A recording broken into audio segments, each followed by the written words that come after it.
Բարև ձեզ հարգելի հայրենակիցներ, ես Մարատ Հակոբյանն եմ Կիևից։ Այսօր Ուկրաինա-Ռուսաստանի լայնածավալ ներխուժման 1343-րդ օրն է, մինչ Ռուսաստանում ջերմաէլեկտրակայաններն արդեն ինքնուրույն են պայթում, իսկ ռուսական քարոզչությունը, որը առաջին օրերին հեգնանքով էր խոսում Թրամփի պատժամիջոցների մասին, հիմա արդեն բացահայտորեն գանգատվում է։ Ի դեպ, ռուսները իրոք տխրելու եւ գանգատվելու պատճառ ունեն։ Ըստ Բլումբերգի, Չինաստանը սկսել է նվազեցնել ռուսական նավթի գնումները, Ամերիկայի սպառնալիքները փաստացի սկսել են գործել, նույն աղբյուրի համաձայն նախագահ Թրամփը սկսել է Եվրոպայից մաքրել ռուսական նավթավերամշակման գործարանները եւ ընդհանրապես ռուսական նավթից մաքրել, սպասենք տեղեկատվության հաստատմանը։ Դե իսկ մենք շարունակում ենք զբաղվել մեր գործերով, ամեն օրվա հոգսերը ոչ ոք չի չեղարկել, թշնամին գրեթե անընդհատ փորձում է ներթափանցել Պոկրովսկ եւ Կուպյանսկ, գիտեք, Բելգրադի մարզում ամբարտակին հարվածելով դրանց նեղն են գցել։ Ձեր էկրաններին տեսնում եք պատկերները, ռուսական դիրքերը ջրով է ծածկվել Խարկովի մարզի հյուսիսում եւ Բելգրադի մարզում։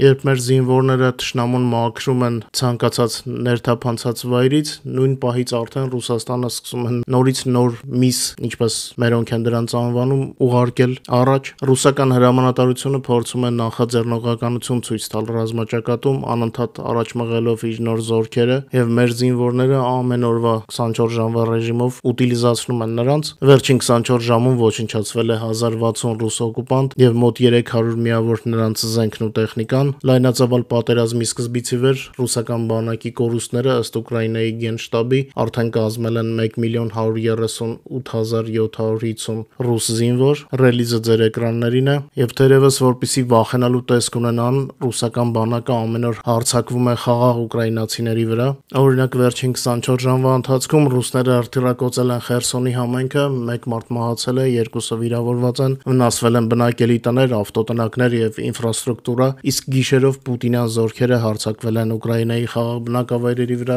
իրենց դրոններով, օգտագործելով 38 հարվածային դրոն։ Միանշանակ Ուկրաինայի հակաօդային պաշտպանությունն արդյունավետորեն պայքարում է նրանց դեմ, սակայն հարվածները միշտ չէ, որ անցնում են առանց հետևանքների։ Ավելի մանրամասն մեր լուրերին կարող եք ծանոթանալ մեր Telegram-յան ալիքում, QR կոդը ձեր էկրաններին է։ Հետաքրքիր է, որ վերջին օրերին իրավիճակը ավիացիայի մասով փոխվել է։ Երեկվա եթերում ես ձեզ տեղեկացրեցի Մոսկվայի մարզից ռուսական ավիացիայի զանգվածային փախուստի մասին եւ դրանից հետո ռուսական ավիացիայից այլ ակտիվ շարժեր գրեթե չեն նկատվում։ Կտեսնենք ինչ կլինի հետագա զարգացումները, միգուցե ռուսները փորձեն ինչ-որ բան մտածել, բայց երեկվա իրադարձությունը շատ կարեւոր էր եւ ռազմական եւ հոգեբանական առումով։ Ես նույնիսկ նեղված պուտինիստների մեկնաբանություններում տեսա, որ իրենք արդեն հանգում են, տեսնելով բոլոր ռուսական անհաջողությունները։ Դե ես վաղուց էի ասում, իզուր մի լպտացեք, դուք մարող տեսակ եք, գնացող եք։ Եվ հիմա մի փոքր այս թեման կզարգացնենք։ Մինչ ռուսական ավիացիան զանգվածային փախչում է Մոսկվայի մարզից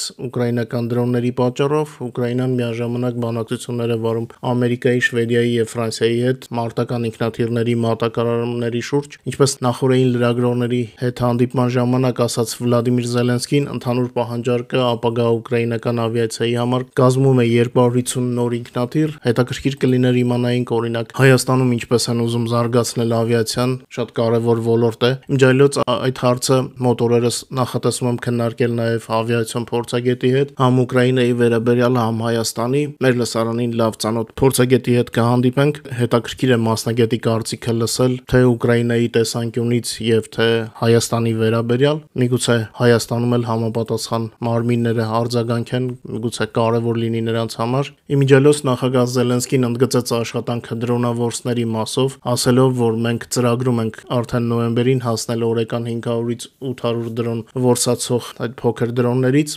Փերեխվաչիկ կոչեցյալների արտադրության, որպես պայքարի միջոց իրանա-ռուսական շահեդ դրոնների դեմ, որոնք վտանգավոր են դարձել իրենց մեծ քանակի եւ շարունակական արդիականացման պատճառով։ Մեր դրոնավորսները իրենց լավ են դրսևորում նաեւ մոդեռնիզացված շահեդների դեմ պայքարում։ Հիմա հարցը քանակն է, պետք է շատ արտադրենք, որպեսզի ամբողջը կարողանանք որսալ։ Սա շահեդների դեմ ամենաարդյունավետ եւ ամենաօպտիմալ միջոցն է, որովհետեւ դրոնավորս դրոնները բավականին էժան են, նրանց ինքնարժեքը հոպի հրթիռներից բավական ցածր է։ Եթե ռուսները շահեդների դրոններով բացի ուղակի վնասից նաեւ ցանկանում էին, որ մենք դրանց դեմ պայքարում սպառենք մեր թանկ արևմտյան հրթիռները, ապա շատ էժան դրոնավորսներով մենք արդեն կհյուծենք իրենց ռուսներին, որովհետև մեր դրոնավորսի գինը մի քանի անգամ ավելի էժան է, քան ռուսական դրոնները։ Նախագահ Զելենսկին վստահեցրեց, որ Ուկրաինան պատասխանելու է ռուսական բոլոր հարձակումներին, պլանավորում է ավելացնել Ֆլամինգո հրթիռների եւ Ռուտա ռակետային դրոնների կիրառումը եւ դրանց հեռահարության շրջանը։ Զելենսկին նաեւ նշեց, որ թիրախների հեռահար խոցման 90-ից 95%-ը Ուկրաինան իրականացնում է սեփական արտադրության զենքով, իսկ Եվրոպայի հեռահար զինատեսակներից Ուկրաինան կիրառում է Storm Shadow, նորմալ չափաբաժնով եւ փոքր քանակով Scalp հրթիռներ։ Դե մեր հրթիռները բավական արդյունավետ են, հիմա հարցը նորից քանակի մեջ է, պետք է շատացնենք քանակը, որ 2 հատով 3 հատով չարվածենք, այլ ավելի մեծ քանակով։ Մինչ մեր եթերի այլ թեմաներին անցնելը, խնդրում եմ չմոռանալ լայքել եւ տարածել մեր այս եթերը, ապացուցենք YouTube-ին, որ մեր հաղորդումները կարևոր են։ Միաժամանակ ձեզ շատ շնորհակալ եմ ձեր ամենօրյա աջակցության համար։ Տեսնում եմ, թե ինչպես է քիսվում սոցիալական ցանցերում, լայքերն են շատացել։ Շատ շնորհակալ եմ ձեզ, իրոք շատ մեծ օգնություն է սա։ Դե երևի թե արդեն Թուրքիայում տեղի ունեցած երկրաշարժի մասին գիտեք այլ աղբյուրներից։ Հետաքրքիրն այն էր այս ամենի մեջ, որ համեմատաբար թույլ ցնցումները բերել են նույնիսկ ավերածությունների։ Պատկերացնում եք ինչ վիճակում են շինությունները, չնայած երկիրը փորձում է ժամանակակից երևալ։ Թրամփի Ուկրաինայում հատուկ ներկայացուցիչ Քելլեգի դուստրը ծաղրել է Կրեմլի մոտ տեղակայված ռուսական, ինչպես ռուսներն են ասում, տեսակը չունեցող անալոգովնետ հոբ համակարգը, մեջբերեմ նրան, սպասեք մի րոպե, ինձ համոզում էին, որ Ռուսաստանը կոչեցյալը գերտերություն է։ Կիևը 3 օրում վերածվեց 2 տղայի, որոնք այսպես պաշտպանում են Մոսկվան, ինչ խայտարակություն է գրել է Մեգան Մոփսը։ Հայտնի է, որ արդեն 2 օր շարունակ ուկրաինական դրոնները եւ հրթիռները այցելում են Մոսկվա եւ մերձ մոսկովյան շրջաններ։ Ուկրաինական գենշտաբը դեռ մանրամասներ չի մատուցում մեզ, ամենայն հավանականությամբ օպերացիայի ավարտից հետո կտեղեկացնեն մեզ։ Տելեգրաֆն է անդրադարձել Պուտինի բանագնացի այցին Ամերիկայի Միացյալ Նահանգներ։ Հուսահատության հոտ է գալիս, այսպես է Տելեգրաֆը բնութագրել Պուտինի համար անկանխատեսելի ավարտված Դմիտրիևի Ամերիկա այցը։ Դոնալդ Թրամփի կողմից կոշտ հակառուսական պատժամիջոցների սահմանումից հետո Կրեմլում սկսվել է խուճապ եւ Պուտինը անհապաղ Վաշինգտոն է ուղարկել իր հատուկ բանագնացին։ Ըստ բրիտանացի լրագրողների տվյալների, նրա առաքելությունը այն է եղել, որ փորձի առնվազն մասամբ վերականգնել կապը ամերիկյան կողմի հետ եւ կրկին շահավետ դիրք ապահովի Թրամփի առջեւ։ Այս սահմանափակումները լուրջ հետևանքներ են ունեցել Մոսկվայի համար։ Երկար ժամանակ Ռուսաստանի նավթի հիմնական գնորդները Հնդկաստանն ու Չինաստանը սկսել են վերանայել պայմանագրերը եւ ժամանակավորապես դադարեցրել են գնումները։ Մինչդեռ Դմիտրիևի առաքելությունը հենց սկզբից թվում էր անիրական, նա այնուամենայնիվ գնացել էր Ամերիկա։ Մեջբերեմ, չնայած Դմիտրիևը հասկանում էր, որ ազդեցիկ գործընկերներ երկխոսության համար չի գտնի, այնուամենայնիվ նա ժամանել է Մոսկվա, սա ցույց է տալիս, թե որքան մտահոգված է Կրեմլը Թրամփի նոր դիրքորոշմամբ, գրում է թերթը։ Իսկ ամերիկյան հետախուզությունը ընդհանրապես կարծես դատավճիռ է ներկայացրել Պուտինին։ La Stampa-ն հետաքրքիր հոդված է մատուցում։ ԱՄՆ հետախուզությունը վստահ է, որ Պուտինը այլևս ի վիճակի չէ հաղթանակ ապահովել Ուկրաինայի դեմ պատերազմում, անկախ հրապարակային հայտարարություններից։ Ինչպես La Stampa-ին հայտնել են 2 բարձրաստիճան աղբյուրներ, Կրեմլը բախվում է 4 խնդիրների,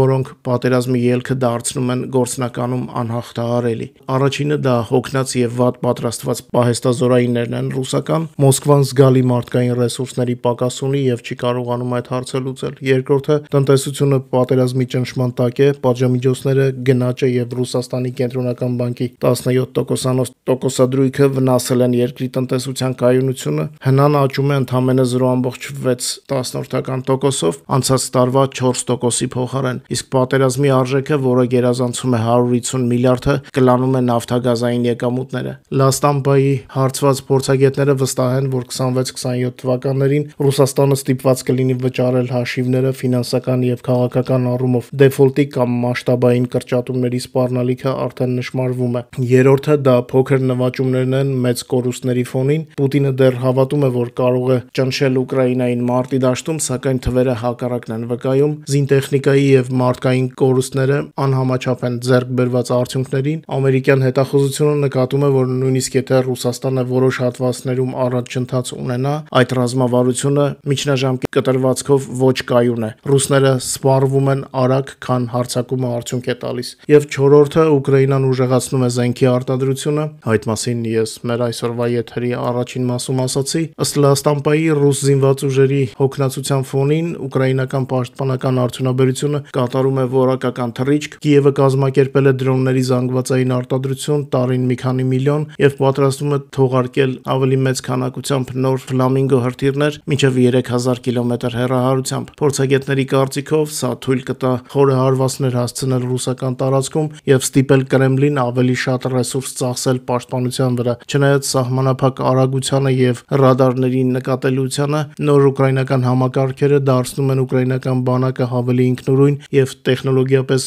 զարգացած եւ հագեցած։ Ամերիկյան հետախուզների եզրակացությունն այն է, որ նույնիսկ եթե Պուտինը որոշի հայտարարել իր հաղթանակը, իրականությունը այլ կողմից է։ Պատերազմը սպառում է Ռուսաստանի ռեսուրսները ավելի արագ, քան տալիս է արդյունք, իսկ ներքին խոցելիությունները դարձել են երկրի դեմ ամենահզոր զենքը։ Դե մեր լսարանը ամենօրյա ռեժիմով է տեղեկանում այս ամենից։ Այսօր եւս ունենք ռուսական պարտության վառ օրինակ։ Հոկտեմբերի 27-ին ռուս օկուպանտները փորձեցին իրականացնել վերջին ամիսների ընթացքում ամենամեծ գրոհներից մեկը Աչերետինոյի ուղությամբ, նպատակ ունենալով գրավել Շախովը եւ Վլադիմիրովկա բնակավայրերը։ Հարձակման ընթացքում թշնամին կիրառել էր 29 միավոր զրահատեխնիկա, այդ թվում մեծ քանակությամբ տանկեր, ինչը դարձել է այս հարձակման առանձնահատկությունը։ Թշնամին փորձել է բարդացնել մեր պաշտպանությունը, օգտագործելով փոքր խմբերի տակտիկան, յուրաքանչյուրում 4-ից 5 միավոր տեխնիկա, որոնք առաջ էին շարժվում տարբեր ուղղություններով եւ տարբեր ժամանակային ընդմիջումներով։ Բացի այդ, ագրեսորը հույս էր դրել անբարենպաստ եղանակային պայմանների վրա, որոնք պետք է խոչընդոտեին դրոնների աշխատանքին, սակայն նրանց ծրագիրը ամբողջությամբ ձախողվեց։ Շնորհիվ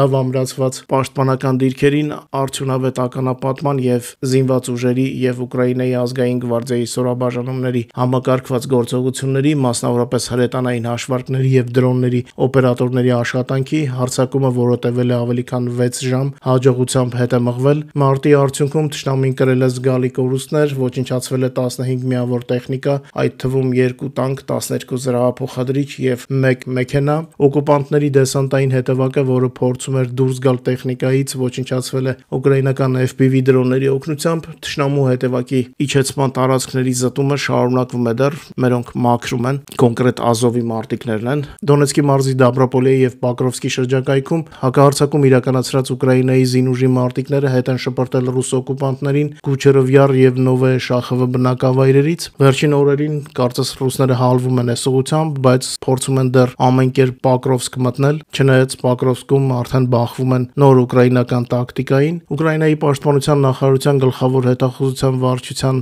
Պրիզրեկի հատուկ ստորաբաժանումը շարունակական հարվածներ է հասցնում ռուսական հակաօդային պաշտպանության համակարգերին, ոչ միայն Ղրիմում, այլ նաև Դոնբասում։ Այս մասին տեսանյութ ենք հրապարակել մեր Telegram-ում։ Վերջին գործողությունների ընթացքում ուկրաինացի հետախույզները ոչնչացրել են 2 ռադիոլոկացիոն կայան, Падլյոտ, ինչպես նաև 1 հրթիռային կայան, որը մտնում է S-300V զենիթահրթիռային համալիրի կազմի մեջ։ Բացի այդ, ուկրաինացի մարտիկները ոչնչացրել են ռուս զինծառայողների խումբ եւ նրանց բեռնատար մեքենան։ Պատերազմից կարճ անցում անենք տնտեսական լուրերին, ասեմ, որ Ուկրաինայի անշարժ գույքի շուկան սկսում է վերականգնվել պատերազմի առաջին տարիների ցնցումից, սակայն տարածաշրջանների միջև դեռ մնում են գների տարբերությունը։ Դե կարևորը այն է, որ շուկան աշխուժացել է, իսկ դա նշանակում է, որ կյանքը շարունակում է հաղթել Պուտինի բերած մահվանը։ Այսքանը երեքշաբթի օրվա եթերի համար։ Շնորհակալ եմ, որ մեզ հետ եք։ Խնդրում եմ չմոռանալ լայքել եւ տարածել մեր եթերները։ Հուսամ ավելի լավ լուրեր կունենանք արդեն վաղը։